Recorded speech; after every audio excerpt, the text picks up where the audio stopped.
What's going on, fellas? So today I'm going to give you some practical, physical, and also psychological ways to increase your masculine energy in order to become a more confident man. All right, fellas, now these things I'm going to give you today are going to come in the form of habits. And these habits are not only going to increase your masculine energy, but they're going to raise your testosterone and help you hone into your masculine frame. All right, fellas, so without ado, let's get right into it. Take notes, pay attention. Now, these are things that I actually do myself, and there are physiological ways you can help boost your testosterone, guys, like eating healthy, hitting the gym, of course, what we're going to talk about, but I'm going to frame this today in a different way. Okay, fellas, so wake up early and train. All right, fellas, now, you may have heard this many times, especially in correlation to body game when it comes to attracting women. But as I said, I'm going to break this down on a practical, physical, and psychological level. All right, fellas. Now, first thing when it comes to practicality with waking up early and training, you obviously will have more time during your day. All right, fellas. Now, this thing about waking up early and training, and I know this from previous experience of being a personal trainer. One of the main reasons why men don't train is because the lack of time, or so they say. All right, fellas, because we all know, bro, everybody got the same 24 hours, so time ain't really an excuse. But it comes up in a conversation as to why men don't train. But I'll give you a life hack. And this will not only help you practical-wise as far as getting this shit out the way so you don't have to worry about it later, all right, fellas, but also not only practicality, but physical-wise, fellas, we already know what training does to the body. And not only what it does to the body, but what it does to the perception of people around you. Attraction from women, respect from men. So not only are you getting it out of the way, all right, and I'm going to show you how this ties into increasing your masculine energy, fellas, and making you more confident. Not only are you getting this out of the way and getting it early on in your day, but you're also building your body at the same time by proxy. Obviously, you're training, G, but watch this. Fellas, let me tell you something about training early in the fucking morning. All right, G? A lot of men's biggest problems today is their emotional reactions to many things in life. A plethora of things. Emotional reactions to the shit women say. Emotional reactions to being cut off in traffic. Emotional reactions to people at work. But G, one thing that takes care of all of this is waking up early and training. Now, this ain't gonna fix all your problems, but this is a piece of the puzzle. Because, I'm gonna tell you this, if you can avoid being so emotionally reactive, that is going to increase your testosterone. All right, fellas, which is going to increase your serotonin, which I'm going to talk about in a second. But anyway, guys, let me frame this. You wake up 5 a.m. in the morning. You train. You done by 6:30. You already got that part of your day taken care of, so you ain't got to worry about finding time to do it in the evening or after work. So not only have you taken care of what 95% of men won't even do in their day, you also got the endorphins flying and you feeling good and you motivated. Because guess what, G? Every time you work out, don't you feel good? So most men work out at the end of the day. How about feeling good in the morning for the rest of the day versus just for the last few hours of the day? It's just a little life hack, fellas. So wake up early and train. Another thing, you gonna look good as hell. You gonna be building muscle. All right, fellas, more muscle, more testosterone. Less body fat, more testosterone. Another thing, fellas, less reactive. Okay, guys, the more you have these emotional, reactive outbursts to things and to people, the lower you drop your testosterone. It's nature, all right, fellas? Why? Because most of the time when you react emotionally, it always puts you in a losing position, which lowers your serotonin, which we're going to talk about in a second, fellas. But also, internally, you not feeling good about yourself, all right, fellas, will lower your testosterone and your confidence. So you ain't got time for it. So point number one, train early in the fucking morning. You don't have to do this, but if you're lacking confidence, this will help. Now, fellas, point number two, and this is my favorite one, so I really want you guys to take notes, all right? Next habit to boost confidence as a man, fellas, is staying busy. All right, guys, this is masculinity. as a man, you should be always doing something to progress your life forward or make your life more fulfilled. Now, this point right here, guys, remember I talked about practical, psychological, and physical. All right, fellas, this right here is going to have a lot to do with your focus and your brain chemistry. All right, now pay attention, guys. I'm going to lead you down this rabbit hole. Now, fellas, first thing I want to say, when you don't stay busy and when you do leave a lot of white space on your calendar, and if I look at your calendar and I look at your day and you have this big block of time from about 4 p.m. to about 11 p.m., which most guys have. And in this block of time, they do nothing. All right, fellas? And when I say do nothing, I don't mean literally doing nothing. I mean figuratively. Okay, fellas? Because in reality, they are doing stuff. They're doing stuff, but these things that they're doing are not making them feel fulfilled at all. It's giving them a few dopamine hits. And also, speaking of dopamine, guys, listen to me. One of the reasons why a lot of guys are lacking confidence is because their testosterone is low. And I'm going to tell you why this happens. Okay, fellas, pay attention. Remember I talked about serotonin. Now, listen to me. Serotonin is a chemical in your body. And what serotonin says, serotonin is basically like a reward system. Your serotonin usually goes up when you win. All right, fellas. Now, this is the thing about staying busy and always working and trying your best all of the time. If you stay busy and you try your best and you're always working, always progressing forward, even if you don't get a big achievement, you will still feel the fulfillment of a winner. Why? Because you're progressing forward. You may not be where you want to be yet, but you're always working. So when you lay your head down at the end of the night, you feel good knowing you did something. So what does this do? This raises your serotonin levels, okay, fellas? This is real dopamine. All right, fellas? Now you're walking around confident. Now you're feeling good. And then ultimately, what does that do? It gives you a testosterone boost. Okay, fellas? Now, this is the thing about rewards. We need rewards as humans. Okay, fellas, and I'm going to tell you why I know we need rewards as humans. But we need rewards as humans, especially men. We thrive off rewards because I tell you this, if you don't get rewards and you're not constantly getting validation just for being alive, you're going to lay in bed and you're going to stay a lizard like most men. All right, fellas, most men go through a lot of chronic stress. Chronic stress. I'm talking about depression, anxiety. Why? Because their prefrontal cortex is fucked up. All right? And if you don't know anything about your prefrontal cortex, that's basically the front of your brain that makes decisions. That's the part of your brain that differentiates you between a lizard and a human being. All right, fellas? But if your prefrontal cortex is messed up because of all this stress and the increase of cortisol, okay, fellas, because this is what happens. You know when you drink a bunch of fucking coffee all day and you're feeling anxiety and you're fucking moving around jittery? It's the same reaction. That's cortisol, fellas. It's the same reaction to chronic stress. The stress of not doing anything. The stress of having all this white space on your calendar. But remember I said, fellas, as a man, what do you need as a human being? Reward.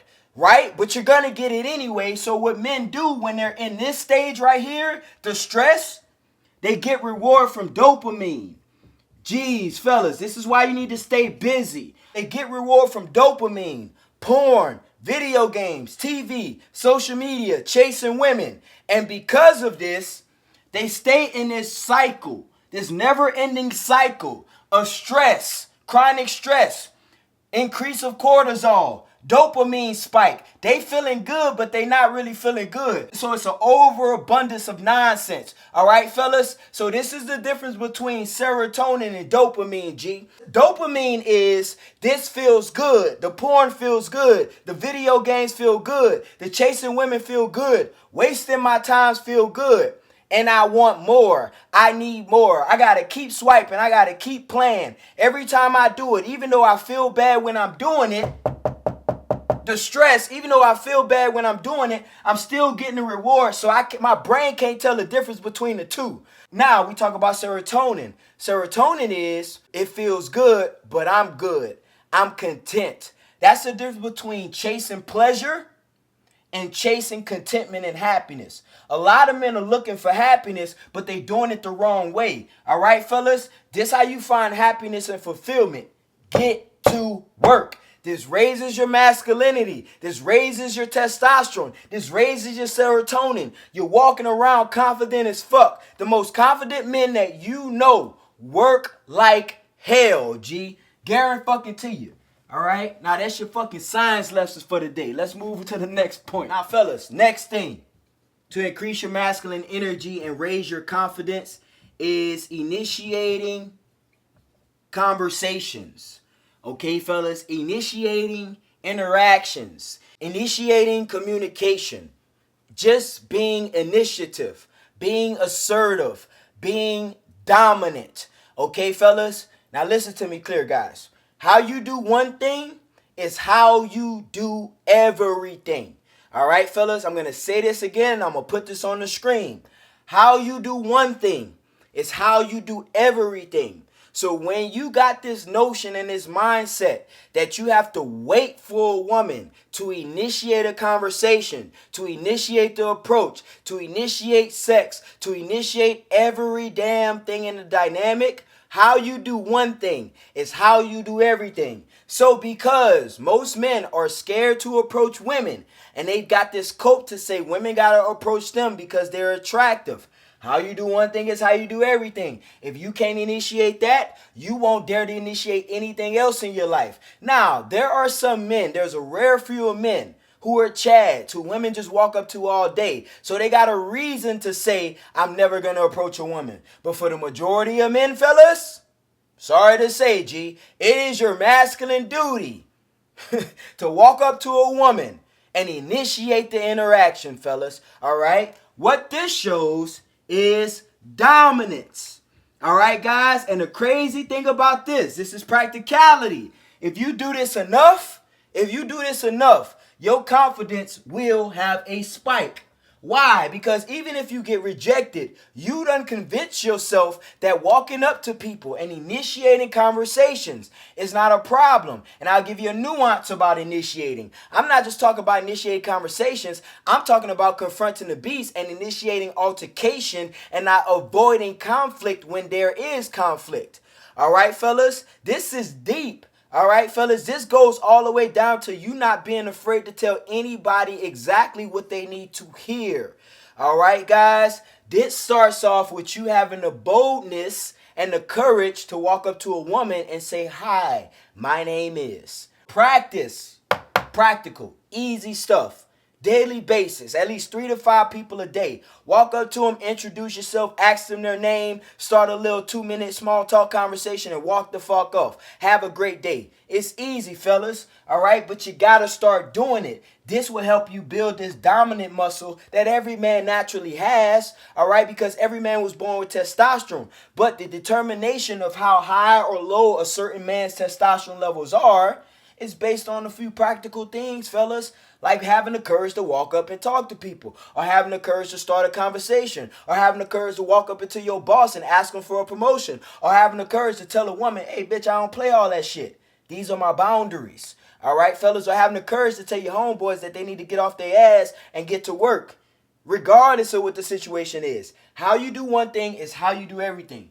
All right, guys, so wherever you have to start, whether you have to start with approaching women, whether you have to start with confronting your boss, whether you have to start with rekindling relationships with people in your family that are toxic and you probably need to be the one man in your family to fucking mend the fucking broken shit, who knows? But how you do one thing is how you do everything. All right, now last one. This has a lot to do with initiating, but this is more of just clear boundaries. And guys, I need you to practice saying no. Okay, guys? Practice saying no. Now, when I say practice saying no, I don't mean being a tyrant and not being a generous person and not being able to give the things that you can give and do good deeds for people.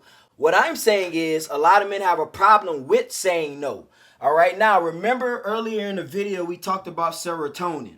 Okay, guys, now remember a big part about serotonin and the determining factor of whether it increases or decreases is how many wins or losses you take as a man. All right, fellas, the more you win, the higher your serotonin, the more you feel good about yourself, the higher your testosterone raises. And on the contrary, the same reverse action happens with saying no. Let's start off with saying yes. If you are a nice guy or you are a guy who can't say no to people and you let people cross your boundaries, or you have no boundaries or no standards for yourself, you are not going to have high testosterone, or it's going to be less chances that you have high testosterone. Why? Because you will take a lot of losses if you can't say no. I'll give you an example. Let's say you meet a woman and she wants to go out with Billy, Ray, and Bobby. And she wants to go on a night out on the town with Billy, Ray, and Bobby, and you don't have standards and boundaries, and you don't know how to tell that woman that she can not only have male friends, but she can't be going out late at night with those male best friends. All right, fellas? So since you don't have those boundaries, you let your chick go out. She come in 7:30 in the morning with the whole strut and her overnight bag, and now you looking crazy, and you wondering why or wondering where she been. Gee, it's your fault, and now you gonna take that loss. It's gonna lower your serotonin, and if you keep doing that, and if you don't learn your lesson, or at least learn how to say no, you can't go out. And if you go out, don't come back. If you don't learn how to do that, you will keep taking these losses with women, and you will wake up one day and all your masculinity is gone, because you've been actually emasculating yourself your whole life by not saying no. Okay, fellas, so just practice saying no. I say no for things that I can do that are easy to do for people in my life, especially the closest people to me. Why? Because the closest people to you usually use you up the most. Why? Because they love you and they know you love them, and they know you wouldn't do anything for them. So I want to let people in my life know that I'm not willing to do anything for you. I'm not. I know that's a good saying to say, but I'm not willing to do anything for you. Not anything. I'm willing to do some things for you, or the things that I have to do for you if it's a life or death situation, or the stuff that you really need that I can do that I'm actually willing to do, but I'm not willing to do everything for you. So I might say no to some obvious shit that you know I can do, just to set that boundary, just to not only train myself to say no, but just to train this whole dynamic that it ain't just going to be frivolous activities going around. That's not me. You can't use me. I love you to death, but you can't use me. That will help you a lot if you can develop that mindset. So saying no is easy, G. Just practice it. It's going to be easy to say yes, and you won't feel bad about saying yes, all right? Most men say yes all the time, but they immediately feel bad about it. Why? Because it's something that they really don't want to fucking do, bro. They just feel this obligation to do it. Why? Because they the man. They feel like they got to do everything. They got to be Superman. No, G. Superman crashed out sometimes, and he said, fuck everybody, bro. You really need to be Homelander instead of Superman. Sometimes. Most times, G. It's going to make you a little bit more dangerous. People going to respect you more, and women going to love you more, G. Alright? So I appreciate you guys for tuning in today, man. Share this with a homeboy who you know this will help out. Alright, fellas? It's your boy KD. We out here, baby.